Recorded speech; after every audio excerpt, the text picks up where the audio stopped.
John chapter 20, beginning with verse 24.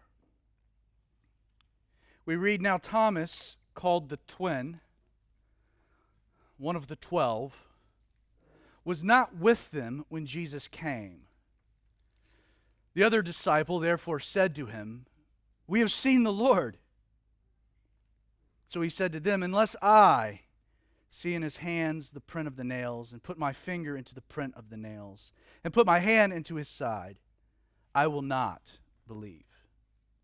A few years ago, Rasmussen released a comprehensive report that found that nearly 1 in 5 American Christians, roughly 20%, not only questioned the resurrection of Jesus as a fact of history, but rejected the resurrection as being a central tenet of the Christian faith. Again, this was a poll of Christians.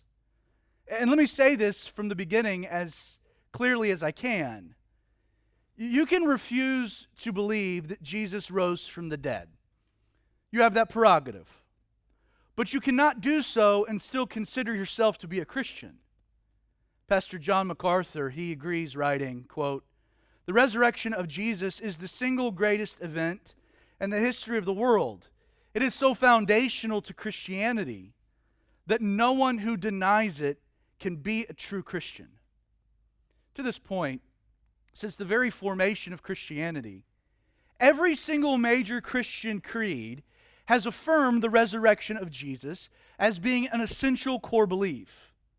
The original Apostles' Creed states that Jesus suffered under Pontius Pilate, was crucified, died, and was buried, descended to the dead, and on the third day rose again. The Nicene Creed, codified in the First Council of Nicaea in 325 AD, stated that Jesus was crucified under Pontius Pilate, he suffered death and was buried, and on the third day rose again. The Westminster Confession of Faith, established in 1646, articulated clearly, quote, "The Lord Jesus was crucified and died and was buried and remained under the power of death, yet saw no corruption, and on the third day he rose from the dead, with the same body in which he suffered." Even the updated Catechism of the Roman Catholic Church, which was ratified in 1992 by Pope John Paul II, stresses the irrevocable importance of the resurrected Jesus. They say that the resurrection of Jesus, it was, quote, "the crowning truth of our faith in Christ." As theologian and Jesuit priest Gerald O'Collins once wrote, "Christianity without the resurrection is not simply Christianity without its final chapter. It's not Christianity at all." In fact, the Bible agrees with this. In 1 Corinthians 15, the Apostle Paul, he affirmed how vain and pointless our faith would be, our faith in Jesus, apart from the resurrection. He wrote to the church in Corinth, "If Christ is preached that he has been raised from the dead, how do some of you say there is no resurrection of the dead? If there is no resurrection of the dead, then Christ is not risen. And if Christ is not risen, then our preaching is empty and your faith also." Strong words by Paul. If we're being fair this morning, I will concede the idea that Jesus rose from the dead after spending 3 days in the tomb, that's a radical proposition. Predicting on 3 separate occasions that that's exactly what would happen to him is kind of borderline crazy. I mean, there is a reason that there are no other world religions, world leaders, moral leaders who have ever dared stake their entire reputation on such a bold claim as, "I'm going to die, in 3 days will be resurrected." And yet I want you to know that the evidence for the physical resurrection of Jesus Christ is overwhelming. Now, of all the biblical characters associated with this story, associated with this morning, Resurrection Day, I find Thomas to be the most relatable. You know, as you get to John chapter 20, verse 24, you need to understand a little bit of what's happened. We're kind of diving into the midst of a story. The first resurrection appearance of Jesus took place that morning in the Garden of Gethsemane, when Jesus has a loving exchange with Mary Magdalene. As soon as she leaves to inform Peter and John that Jesus had risen, who in turn run to the tomb to see for themselves, Jesus appears next to a group of women who had been with Mary. They had separated. Jesus provides them news. He reveals himself to them. They rush back to some of the disciples to fill in the details. If you harmonize the accounts, Mary Magdalene catches up with these women. Together they bring the news to the disciples, likely only 9. Judas is, no longer in the picture. And Peter and John are not with them because they've run to the tomb. But in response to their report, the report of these women, in Mark chapter 16, verse 11, we're told that they did not believe them. They doubted, they questioned. In fact, Luke would add that the words of these women and their experiences that morning seemed to them to be like idle tales. Following his appearance to Mary and then this group of women, Jesus will appear to 2 disciples who have left Jerusalem, traveling on the road to Emmaus. While we have no details of this other account, after this, Jesus will then go back to Jerusalem and have a private encounter with Peter. Even with these 2 disciples coming back from Emmaus, the ladies, you have John, who's already a believer. He was convinced by the empty tomb. Peter has had an exchange with Jesus himself. In spite of all of that, think about it. Mark 16, verse 13 says that the 9 remaining disciples, the 9 guys kind of left out of all of this, still didn't believe. You had the women, that was one thing. You had these 2 disciples from Emmaus, that was another. You had Peter, you had John, and they still didn't believe that Jesus had risen from the dead. Look back at verse 19, because the stage is kind of set here. We read that the same day, so this is Sunday, at evening, being the first day of the week, when the doors were shut, where the disciples were assembled, for fear of the Jews, Jesus came and stood in the midst and said to them, "Peace be with you." The way that John describes this particular scene indicates the gathering here is far from accidental. The word assembled here in the Greek, it's actually the same root by which we get synagogue or a gathering place. It seems that Peter and John, hearing that the 9 are doubting the stories, call a formal official meeting, a powwow of sorts. Now we have no idea how long these men met together in this upper room. And yet John recalls, and I love the way that he describes it. He says that Jesus came and stood in the midst and said to them, "Peace be with you." And there's a very nonchalant kind of presentation to this. The word came, it's interesting because it literally means to come into nothing. The idea is that Jesus didn't like walk through a wall or descend from a cloud. He just materialized in the room. Now, what must that have been like? The disciples are having their meeting. Jesus materializes in the room. We get this phrase that he's standing in the midst, which means that he's not in front of them. He's in the middle of them. He's just hanging out.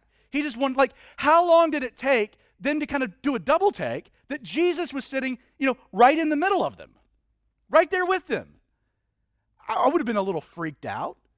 Could you believe your own eyes? Could you believe what you were seeing? I mean, this is where did you come from, right? I mean, this was the reaction of the disciples. Jesus in the midst, could that really be you?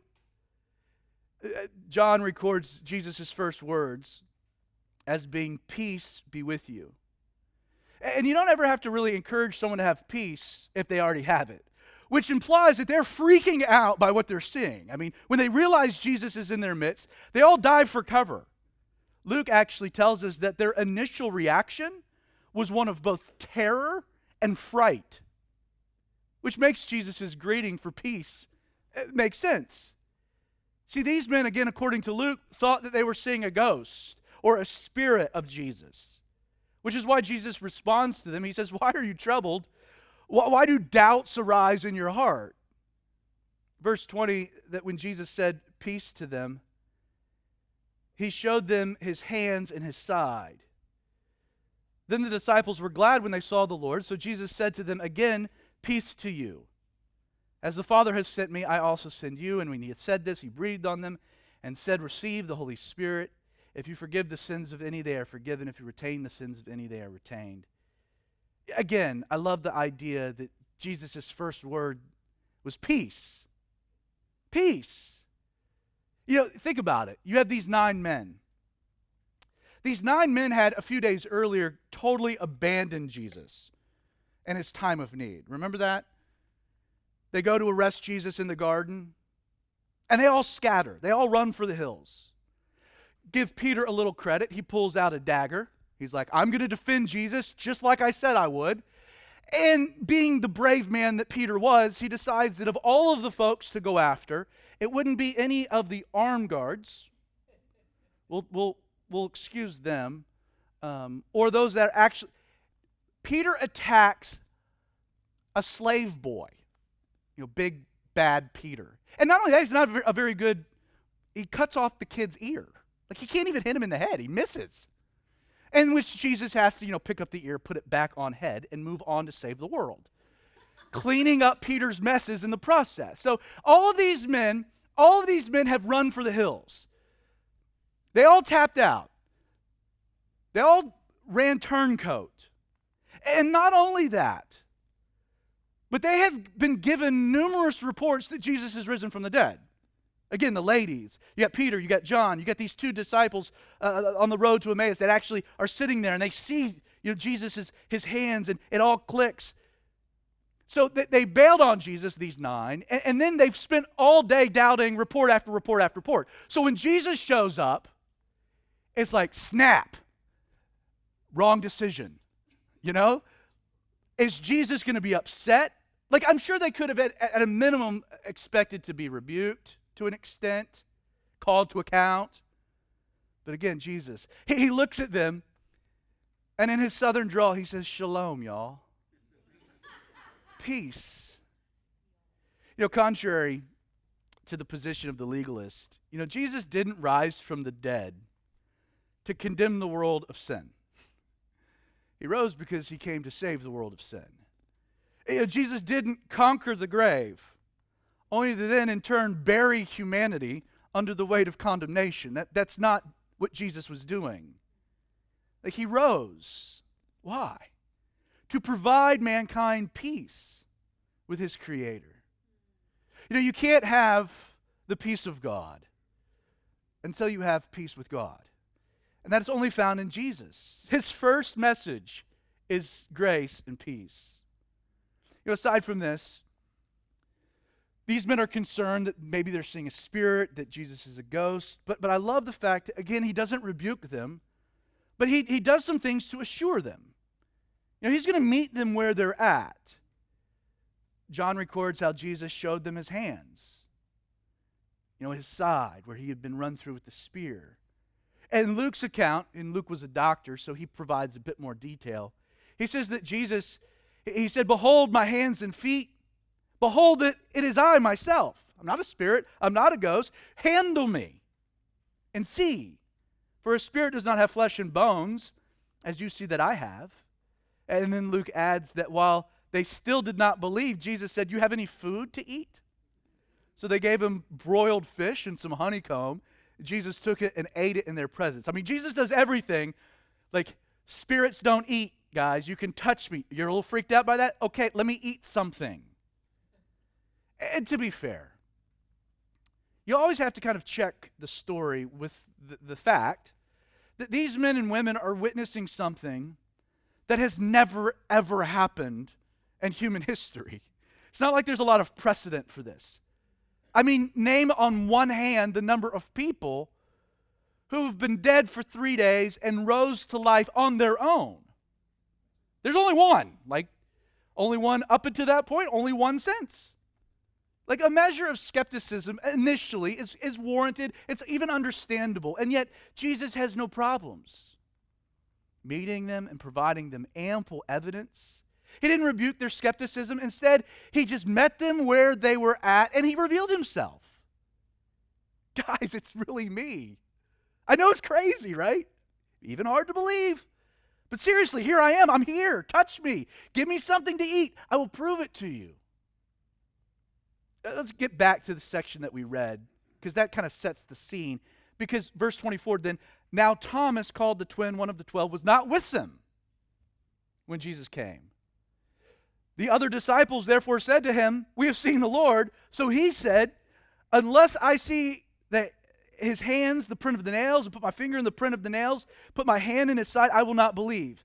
You know, I think it is, in a lot of ways, a tragic mischaracterization that this particular disciple has been nicknamed and known by theologians since about the 5th century. So it's been a while. He's known as what? Doubting Thomas. When you get to heaven, don't be like, "Hey, you're Doubting Thomas," right? I think he'll punch you in the nose. Like, it's not really an accurate presentation of this man. And not only that, but it's not even a fair reading of the text. I don't see any doubt within Thomas. You know, in John chapter 11, verse 16, we're told that as Jesus is making his way to Jerusalem to celebrate Passover, there were a lot of people warning, like, "Jesus, you don't do this. There's a warrant out for your arrest. You've made some serious enemies. Passover will give them time and opportunity. Don't go. Don't go." Even the disciples are like, "This is a bad move." And yet Jesus was determined to go. And as they're making their way, and kind of like the disciples meeting about this proposition, we read that Thomas, again, who is called the twin, said to the disciples, so when Jesus is like, "We're going," Thomas's conclusion, he's like, "Let us go, that we may die with him." That's pretty honorable, isn't it? I mean, Thomas was like, "All right, Jesus, if you want to go, I think you're going to die. But if that's then we'll just go with you. We'll suffer the same fate. We got your back. I'm your man." You know, we have repeated this phrase that Thomas was called the twin. It's an interesting phrase. I don't know if you know, in your Bible is this capital twin. Most biblical scholars believe that he's referred to as the twin because of his uncanny, like the similarities in the way that he looked to Jesus. That he looked like he was kind of like Jesus' twin. Which then becomes interesting because if you're going to Jerusalem and you're fearing assassination attempts or someone getting arrested, Thomas, like, not only is like, "We'll go and die," but he's like, "I'm going to probably be the one to die first because they're going to mistake me for you." I mean, Thomas has a nobility to him. He's willing to go and die. He's at a greater risk. You know, Thomas is not a doubter. And he doesn't seem to be one of these people that's shifty in his convictions. Now, for some unspecified reason, we're not told, Thomas inadvertently finds himself being the lone disciple who's absent for this incredible supernatural appearance of Jesus. Like, we don't know why he left. We don't know how long he was gone. We don't know what he's doing. It's been a long day. My guess is he was making a Taco Bell run. But he gets back to the room.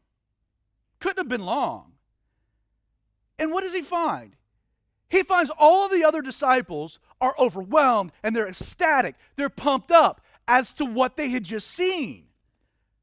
Thomas, we saw Jesus, man. He was here. And like, we didn't even think about it. He was like, "Peace, guys, it's all right." And we were like, "I think you're a spirit or a ghost." But he's like, no. You can touch me. I'm kind of hungry. Can I eat something? Honeycomb sounds pretty good. Got any milk? You know, and so Thomas walks in. Everyone's pumped up. That stinks. Like, think about that for a minute. Have you ever been the one person who missed the moment or the joke that everyone is talking about? Like, you walk into the room after the joke landed, and everyone's laughing, having a good time, and they try to tell you, but it just doesn't work, it doesn't fit. Or like a bunch of your friends go camping, and they have all these inside stories, and they're talking, and you're the one guy out that's kind of like, I missed it. Like, Thomas is that guy. He's missed the moment. They all saw the resurrected Jesus. He didn't, and they're not going to shut up about it. In fact, in the Greek, the tense in the statement, the other disciples therefore said to him, "We have seen the Lord," it's active, it's continual. It wasn't like, "Hey, Thomas, you missed it." It's like they're going on and on and on and on and on about it. Like, they're not going to shut up. Thomas has missed it. "Bro, you should have been there. Guys, I was getting dinner." You know, Thomas is frustrated. When he finally says, he says, unless I see, I will not believe. There's some frustration to that. Again, there are those who are kind of critical of Thomas's outburst here. But I mean, really, like, what's he supposed to do? Like, is Thomas supposed to base his entire belief in Jesus' resurrection on the experience he didn't have for himself? I mean, how would you feel about Thomas just be like, oh yeah, Jesus, but if he went with the flow? Didn't want to be the odd guy out. No, Thomas takes a stand. Like, I don't believe he's doubting the fact that Jesus rose from the dead. And I don't even think he's voicing a skepticism that the disciples had a real world moment. But what Thomas is saying is he's making a declaration that his faith in Jesus and Jesus' resurrection necessitated more than the experience of his friends or other people. You see, Thomas is articulating a desire to see Jesus for himself.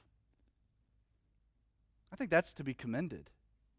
Thomas is adamant that his faith would not be based on the experiences of others, even trusted friends. Thomas had to have a personal encounter with the resurrected Jesus for himself. He knew it was important. Like, I hope you know this morning that your faith in Jesus cannot be based upon someone else's encounter or relationship with Jesus. Like, that's not how it works. And sadly, in the Bible Belt culture of the American South, this point is lost on many. Like, you know, the faith of your parents cannot be passed along to you. Like, you're not born into the faith, and faith is not hereditary. Christian faith isn't even transferable through marriage. While it's true Mowgli was raised by a family of wolves, he remained a human being. Beyond this, you need to know that attending church no more makes you a Christian than going to the gym once a week means you're automatically skinny. That's not how it works. You see, cultural Christianity, it's not Christianity at all. You know, in our world, in the climate in which we are, you have enemies of America, Islamists, fanatics, radicals, and they will equate the red, white, and blue to being Christian. And yet being a patriotic American, a gun-toting, Fox News-watching GOPer, doesn't automatically garner your passage through the pearly gates of heaven. It doesn't work that way. And Thomas knew this. Thomas rightly understood that a genuine faith was necessary. If he was going to forsake all, go all in, follow Jesus no matter what came, he knew he had a genuine faith built on a personal encounter. And he wasn't going to settle on this. He's adamant. You get his passion. Unless I encounter Jesus for myself, how can I believe? Verse 26, let's kind of read a little bit more of the story. And after 8 days, so this would be the next Sunday, his disciples, Jesus' disciples, were again inside. Thomas was with them. And you can imagine, it has been a long week for Thomas. His boys have gone on and on and on about the experience he didn't have. And it's been a week. Is Jesus going to come back? Is Jesus ever going to appear to me? Thomas is struggling by this point. And yet Jesus came, we read, the doors being shut, and he stood in the midst, and he says, peace to you. So he repeats the exact same thing that happened a week earlier. But then Jesus turns to Thomas, and he says to Thomas, reach your finger here. Look at my hands. Reach your hand here. Put it in my side. Do not be, and this is Jesus' instruction to Thomas, do not be unbelieving or faithless, but believing. And that word believing is persuaded. So don't be faithless, be persuaded, Thomas. And so Thomas replies, he says, my Lord, my Kyrios, my God, my Theos, you're my Christ, you're my God. And so Jesus said, because you have seen me, Thomas, you have believed. Blessed are those who have not seen and yet have believed, which was probably a reference to John, who had believed just from the evidence of the empty tomb. And Thomas knew correctly that his faith needed a personal encounter with Jesus as its foundation. And most notably, again, Jesus was willing to oblige, wasn't he? Not only does he appear to Thomas along with the others again, but Jesus repeats Thomas's words right back to him, doesn't he? This is how Jesus is like, Thomas, a week ago, you said you needed to feel and touch. You needed a personal encounter to believe. I heard you. Here I am. Is this enough to convince you? Are you persuaded now? For Thomas, the appearance of the risen Jesus, the invitation to reach and look, it was more than enough. One of the interesting components to this story is, we have no record of Thomas actually touching Jesus' hands or his side. He says, I need to do this. And then when Jesus appeared, he's like, oh yeah, I'm good. I am persuaded. Like he didn't need to. His faith was secure.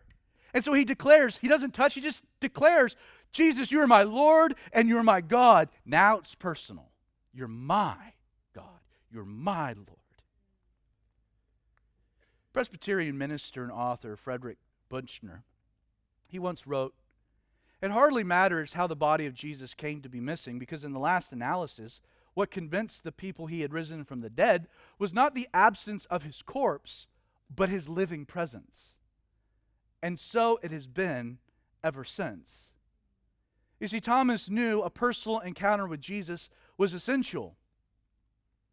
And so the moment it happened, his life and the trajectory of his life would change forever.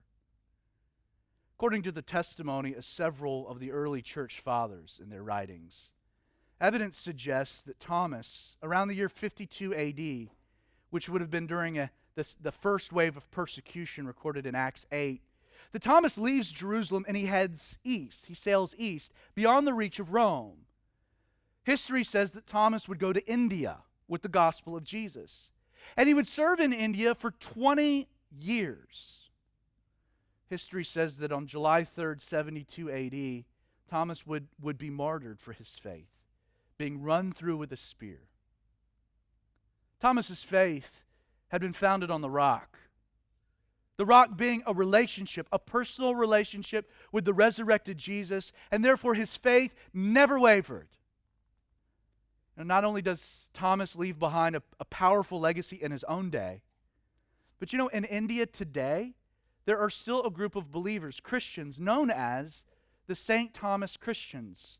And they trace their origins all the way back to this man, the work he began. This morning, if your friends have been telling you about their own personal encounter with the resurrected Jesus, and your response has been similar to that of Thomas. Listen, man, that's great for you, that you believe all this stuff, that you've made it like the center of your life. That's great. No, I'm not knocking you or criticizing you. That's cool for you.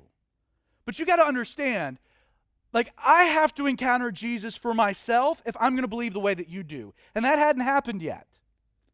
If that's you this morning, there are a few things, a few nuggets from Thomas's experience that I want you to consider before you leave this morning.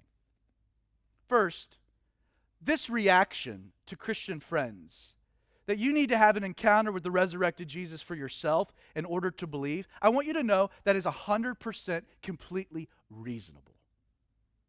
In truth, I'd go far as to say that it's responsible and logical and even biblical.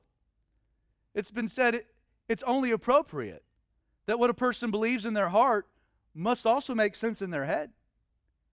Atheist Richard Dawkins once said that faith is the great cop-out, the great excuse to evade the need to think and evaluate evidence. Faith is belief in spite of, or perhaps because of, the lack of evidence. The irony to Dawkins' statement is he didn't get his definition of faith from the Bible. Because in Hebrews 11, verse 1, God defines faith as being, quote, the substance of things hoped for, the evidence of things not seen. You see, the Holy Spirit will never demand from you a blind, or probably better defined, unfounded faith. Like never once has Jesus commanded a person to do something and just believe. The Bible tells me so. According to the Bible itself, there are two foundational components necessary for genuine faith: substance and evidence. See, the core issue when it comes to faith in Jesus is often not a lack of evidence or a substance to a belief. The issue, rather, often boils down to desire, if you're being fair and honest. More often than not, the skepticism of one's mind ends up being nothing more than the masking of the hardness of one's heart. We hide behind skeptical questions in the mind when it's a heart thing. I know the implications. I know what would happen. So I'm going to hide.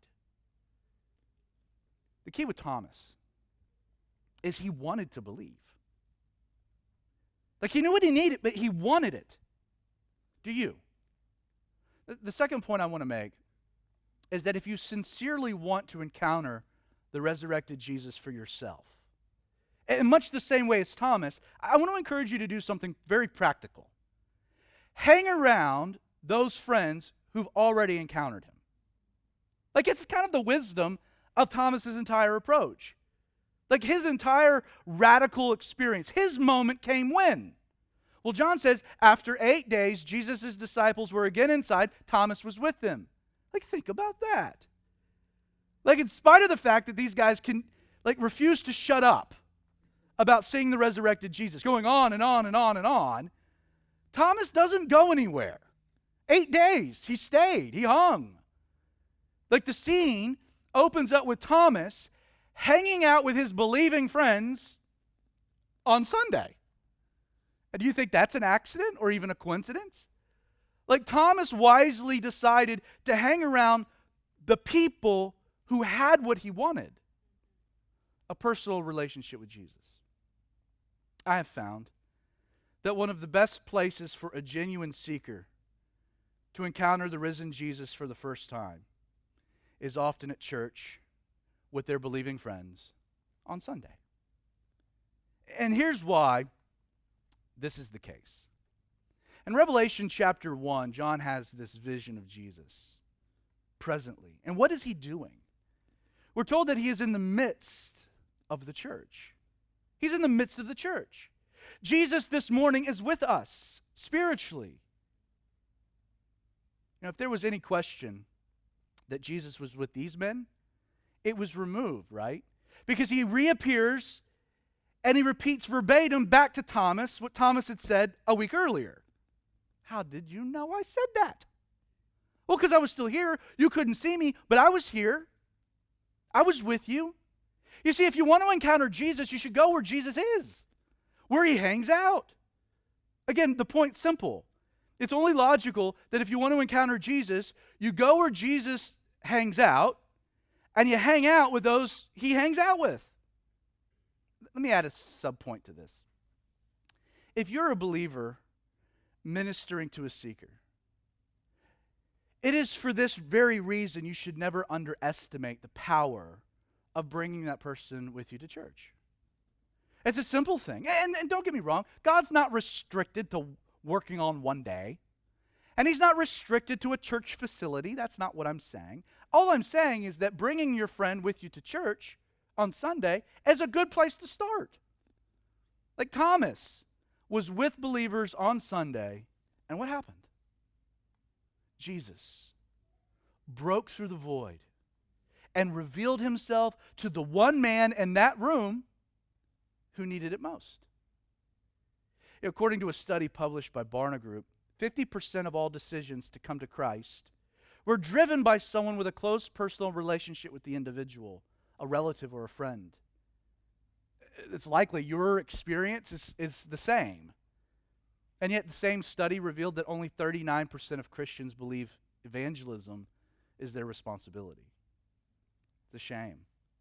In light of that, I just ask, who are you witnessing to right now? Who are you sharing your faith with? Anyone? How many people, even at your place of work, know that you're a Christian?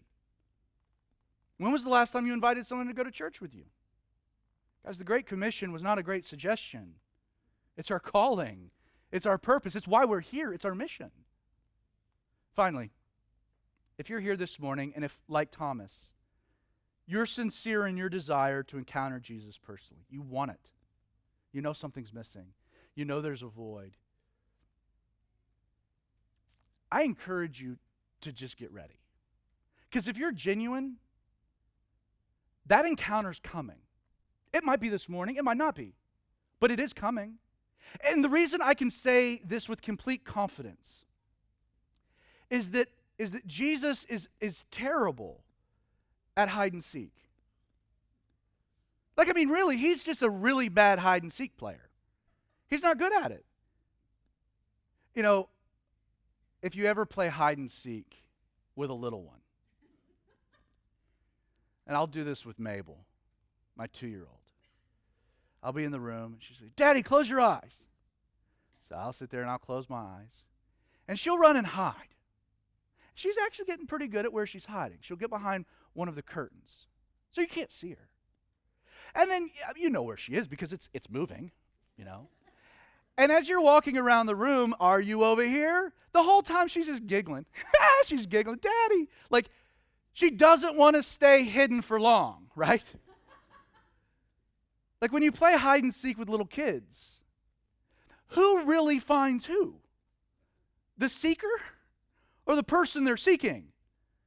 Sure, it might be your responsibility to seek them out, but because kids experience more joy when they're discovered, they'll do everything they can to be found. In fact, the only way a kid playing hide and seek isn't found is if you fail to seek after them, which can be a good strategy when you're watching the ball game. You see, Thomas was seeking after Jesus. He was seeking, he wanted something. He wanted an encounter with the resurrected Lord. He wanted it for himself. It's why he stayed connected with those who had already had the experience he desired.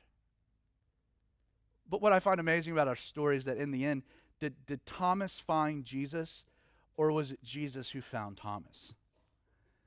It was Jesus who appeared to him. Again, no one seeking Jesus genuinely has ever failed to find him because Jesus loves to be found. It's been observed that the issue with Jesus isn't that he was nowhere to be seen, is that he was seen alive, he was seen dead, and then he was seen alive once more. As a fact of history, beginning with Mary Magdalene in the garden, progressing down through the centuries, an innumerable amount of people from all types of ethnicities and walks of life across the globe have claimed to have had a personal encounter with the resurrected Lord. It's why I can tell you he's alive. You can include me. You can include likely the majority in this room and that great cloud of witnesses. I can tell you Jesus rose from the dead because I've encountered him, and that encounter changed my life forever. How do you argue with a person that says that? Like, really? That said, the profound nature of the resurrection, what makes the resurrection important, what makes it significant, it's not that it presents a new idea, which it does, or a philosophy or theology or a moral framework, a code to live by. Like the power of the resurrection, what makes the resurrection of Jesus so important is that in it we find the revelation, the revealing, the unveiling of a person who is alive, and his name is Jesus. You see, the very public and very physical resurrection of Jesus revealed to the world the reality he was not dead any longer. The resurrection is the proof that he crossed the grand divide, that he successfully conquered sin, and then his return and presentation to humanity validates the important reality that our death is not the end of our existence. Not only that, there are a lot of you that have lost loved ones. The resurrection of Jesus says you will see them again one day. Apart from that, you have no hope. You have no guarantee. You have no surety. Jesus is the only one that was seen alive and then was seen dead and then was seen alive again. He's the only one that fits that criteria. He said, of everything that I came to do, of everything that I said, if you need proof that I am who I say I am, it's very simple. I'm going to place it all on one thing that's gnarly. I'm going to go to Jerusalem. I'm going to die. I will be dead for 3 days. I'm going to come back to life. If I don't do that, just go away. Everything I've done is discredited. I'm a lunatic. But if I do that, I've gained credibility. You see, the only way that you can be sure that there is an afterlife is because Jesus came back alive after death. If you're skeptical of the resurrected Jesus, that's okay. I understand it. I respect it. The testimonies of your friends cannot replace a personal encounter with the Lord. It shouldn't. Thomas, he was in the same boat, and he declared, unless I. And yet, please understand that making such a statement also rings forth an important question. Unless I, what? Thomas had a personal encounter with Jesus. It changed his life forever. Jesus appeared through the void.